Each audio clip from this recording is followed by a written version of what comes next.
Hello and welcome to those endless mysteries.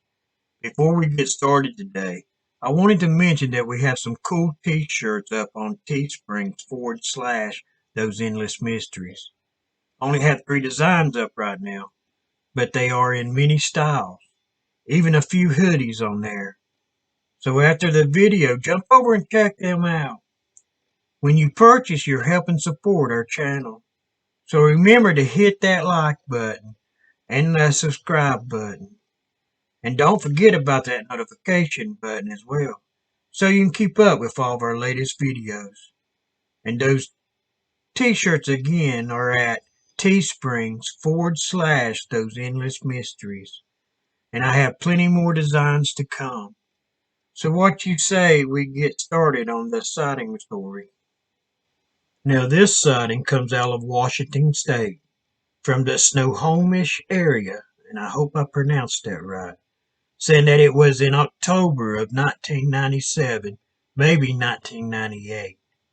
The witness says that this was their first encounter with these creatures, saying that it was late at night and that the witness and the witness's mother were driving home to Snohomish, where they were coming back from Sultan as they had dropped off one of their friends, saying that Sultan is around 10 miles from Snohomish. With it being late October, the witness also says that there was an unusual storm this night as well, with everyone talking about this storm the following day, while saying that this storm had tremendous cloud-to-cloud lightning, while also having a very cold and dry wind to it, while having no rain that the witness saw that night, just the bright flashes of light with loud thunder, while lots of leaves were blowing off the trees and through the air. Now the witness says after they had dropped their friend off at home, they were on a stretch of road that the witness described as very dark, while having farmland on either side of the highway, while each side also had densely wooded hills as well, with the witness saying that they were driving a 1991 Honda Accord at the time. Now, as they were driving down this road, the witness said that something caught their eye.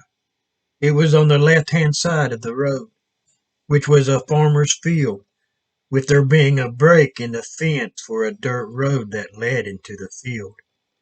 Now the witness says that as they came even with their dirt road, the witness saw what looked to be a huge dog, saying that it was coming up the dirt road.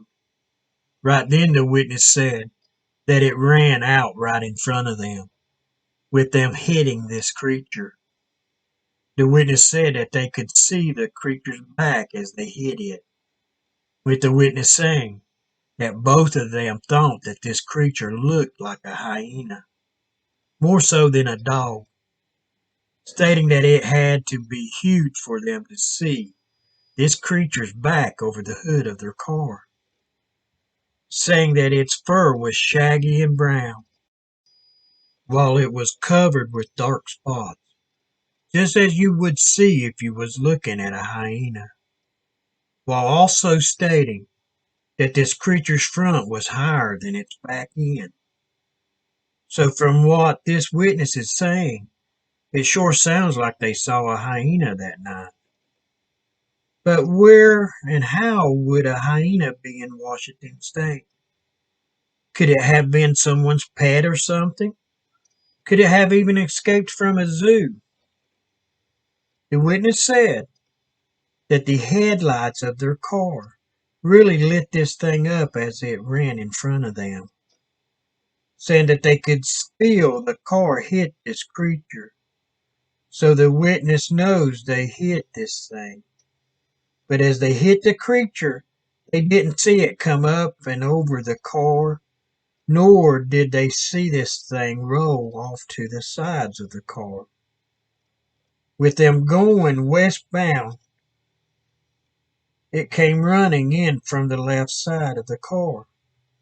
They were going around 60 miles per hour at the time, and as they hit this creature, the car started swerving uncontrollably, swerving back and forth into the oncoming lane.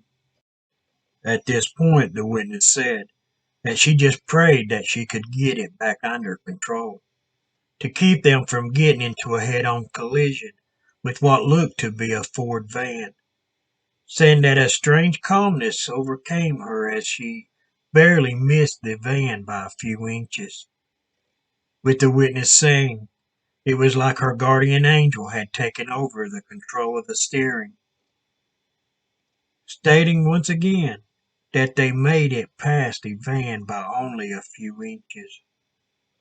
The witness says that once they had gone just a little further down the road, that they pulled over, mainly due to them being so shook up. Now, as they were pulling off to the side of the road, the witness says that her mother wanted to go back and look for the dog, saying that they both loves animals and felt bad about hitting this creature, but the witness had a bad feeling about going back, with this creature looking so strange to the witness, and at the time they had first seen it, it had scared the witness. So with the witness being afraid and it being very dark and stormy, it just didn't feel safe and the witness just wanted to get home. Now the witness says as they came into Monroe, which is the next town between Sultan and the witness's hometown. So at this time they pulled into a little gas station where they got out to look for damage after hitting this creature, thinking that there would be evidence of hitting this thing. So as they got out and started walking around the car looking for damage, like dents, some fur or blood on the front of the car, with them finding nothing, there was no fur or blood, not even a dent. There was nothing there, not even a scratch. At this point, the witness said the whole thing started having a strange supernatural feeling to it, with the way this thing looked, then feeling the car hit this creature at 60 miles per hour, which caused the witness to lose control of the car, then barely missing a van by only inches. I guess I can see why the witness started to think this way, with all that happening within just a few seconds. I myself want to know, how do you feel the car hit something like a large animal and not cause any damage to their car? I once hit a small deer with my truck at 45 miles an hour. Now, this small deer tore up my front end, doing something like $2,500 in damage. So, how did they hit a dog that was tall enough to come over the hood while doing 60 miles an hour and do no damage? It should have tore the front end up on that Honda. While this dog looked like a hyena, which is strange in the first place, I can see why the witness said that it just didn't feel right, saying that it was like this creature ran out in front of them on purpose.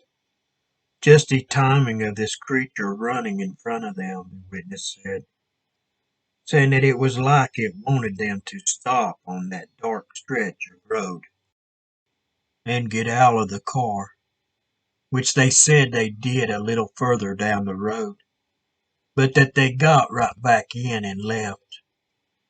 Now the witness says that this thing ran on all fours, and they never saw it on two legs, but saying that there was something so calculated about how this thing came up and looked at their car, then running right in front of it.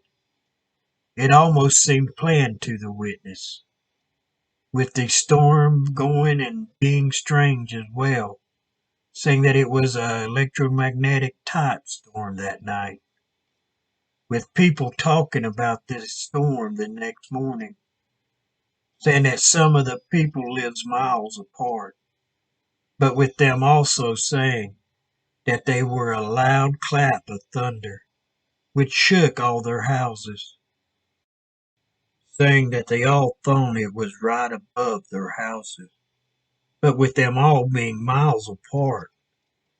So what is the witness trying to say here? Was the loud clap of thunder the same time they struck the creature?